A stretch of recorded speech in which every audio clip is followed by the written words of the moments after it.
ශ්‍රී Lanka motor රථ දෙපාර්තමේන්තුව විසින් නිකුත් කරන ලද ඔබගේ වළංගු රියදුරු බලපත්‍රයෙහි අරාබි භාෂා පරිවර්තනයක් ලබා ගන්නේ කෙසේද? ශ්‍රී ලංකා මෝටර් රථ දෙපාර්තමේන්තුව විසින් නිකුත් කරන ලද ඔබගේ රියදුරු බලපත්‍රයට අදාළ උපුටනය එසේ නැතිනම් එක්ස්ට්‍රැක්ට් ලේඛනය ශ්‍රී ලංකාවේ විදේශ කටයුතු අමාත්‍යාංශයේ කොන්සියුලර් කාර්යාලය හරහා වසරක් ඇතුළත සහතික කර ලබා ගන්නා ලද QR කේතය සහිත පිටපත සමග ඔබගේ වළංගු ශ්‍රී ලංකා රියදුරු බලපත්‍රය ඉදිරිපත් කළ යුතුය. ඔබට අවශ්‍ය අරාබි පරිවර්තනය එදිනම පැයක් ඇතුළත ලබාගත හැකි වනු ඇත.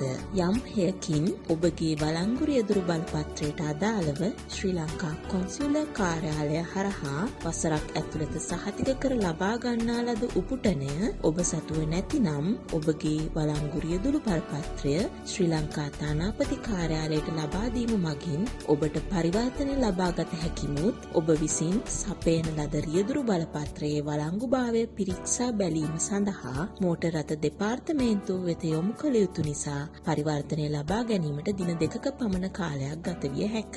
මෙම පරිවර්තනය ලබා ගැනීම වෙනුවෙන් ඔබ විසින් අනන්‍යතාවය තහවුරු කිරීම සඳහා ඔබගේ වළංගු ගමන් බලපත්‍රය හා සිවිල් හැඳුනුම්පත නොහොත් බතාකා කාඩ්පත ඉදිරිපත් කළ හැක.